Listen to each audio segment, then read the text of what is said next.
If you think building new always means a perfect home, think again. These builders missed the mark on a few things like attic insulation. They got sued. Hi, I'm Viviana with the Live Realty Group, and I'm a licensed real estate agent in this beautiful province of Alberta. This is our team's brand new channel, Live in Alberta, here to help you with everything real estate. So if you've ever wondered what buyers and sellers get sued for in real estate transactions, I've got a video for you. I'll break down a court case and talk about what you can do to protect yourself as a consumer and what we as agents can help you with. And if you like this content, please like, share, and subscribe. Help a new channel out. Today, I bring you a case from 2021, Joyce versus Newland Ventures, a new build nightmare where the buyer blamed the builder, saying there were so many deficiencies in their home they couldn't even rent it out, so they owe them money. You can find the details on canley.org, but I've got the highlights. The Joyces bought a new townhome in a fourplex condominium built by developer Newland Ventures and Red Tree Custom Homes. After living there for a year and a half, the buyers found the upper level primary bedroom super cold, and they found other issues like a concrete patio slope that led to water pooling and ice buildup, improper fireplace vent, a leaking toilet, a small hole in the siding, painting deficiencies, and more. So because of this grocery list of issues, they said it was uninhabitable and they wanted 21 months of lost potential rental income, other costs like contractor and home inspector fees, extra utilities, and an electric blanket totaling over $47,000. The builders counterclaimed, saying the buyer wrongfully interfered with the relationship between the builder and their real estate agent, seeking $50,000. You might be wondering, how did this even happen? The buyers had a home inspection before their townhouse was finished being built. During the inspection, it was noted that there was no insulation in the attic. However, when they did their deficiency walkthrough of the townhouse before taking possession, there was no mention of the attic insulation or the slope of the patio, so they moved in.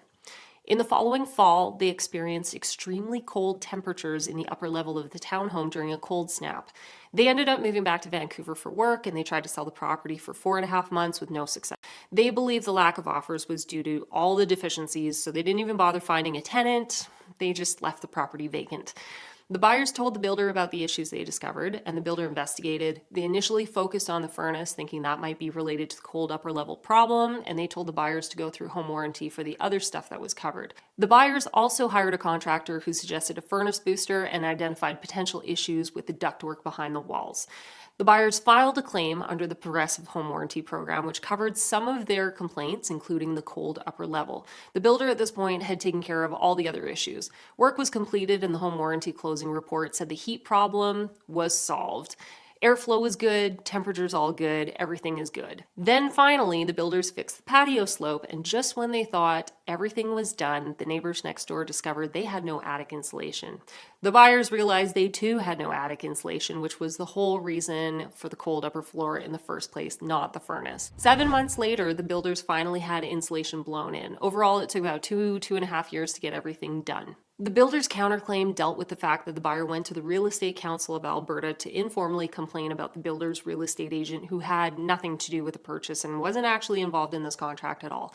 But the buyer felt that he should have advised them regardless. This apparently increased fees for the real estate agent, leading to a renegotiation of his commission contract with the builder, so the builder wanted compensation. The judge had to decide if these deficiencies rendered the home uninhabitable, resulting in a loss of rental opportunity, and whether the buyers mitigated any of their damages. The judge said, you know what, the minor deficiencies are so minor, and the major issues of no insulation and the patio slope didn't make the rest of the house uninhabitable. Prime example, the neighbors lived in their unit the whole time, and they also had no insulation.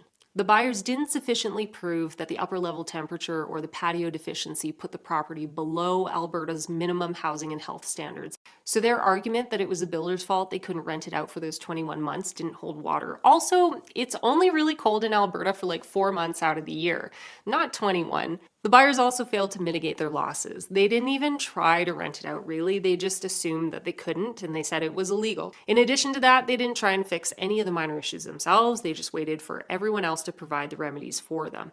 The judge did find that the builders breached their contract by not insulating the attic. Alternatively, they were negligent in failing to provide the insulation. So the buyer's claim was dismissed, the builder's counterclaim was dismissed, and this was all just kind of a waste of time and money. So what did we learn from this? New builds. There's a process for new builds that an agent working for you will guide you through. More on this in another video. The new Home Buyer Protection Act requires a minimum warranty coverage on all new homes built in Alberta. And when the builder applies for this coverage, part of the application is a deficiency walkthrough that has to be carried out before possession, and deficiencies have to be fixed. So you have a 1, 2, 5, and 10-year warranty that goes with a new home. You have 1 year for labor and materials, so like flooring, staircases, baseboards, cabinets, railing, trim, fixtures, general defects in materials and labor. You have 2 years for delivery and distribution systems, so any defects related to electrical, plumbing, heating, ventilation, and air conditioning delivery systems, those are covered. 5 years for the building envelope, the shell of the home, and 10 years for major structural components like frame, roof, structural integrity, and the foundation. These buyers weren't put out any money for these deficiencies. All of them ended up being fixed, but it was a lengthy pain in the ass amount of time to get there. The other thing is, if you don't have a buyer agent working on your behalf, you might not know what you're entitled to, whether it's terms in your contract or what's under warranty, or if you should have a walkthrough before closing. Your agent should be that resource. Hey, who do I contact for this or that? A year later, 10 years later, call me. In this case, the buyers went straight to the builder and didn't have an agent working for them. So they complained the buyer agent didn't advise them to have contingencies in their contract. Well, yeah, he wasn't their agent. Your buying team should look like this: buyer agent, mortgage broker, home inspector, lawyer. We're that bubble that protects you and your interests and gets you safely into your new house. The last thing is mitigation. Don't wait to fix or address something if you're upset about it or if it's making you lose money. And if you do just sit back and not do anything while you watch things get worse for you and then try to tell somebody that all these damages are their fault, things probably won't go your way in front of a judge. The Live Realty Group is here to help you. Just reach out.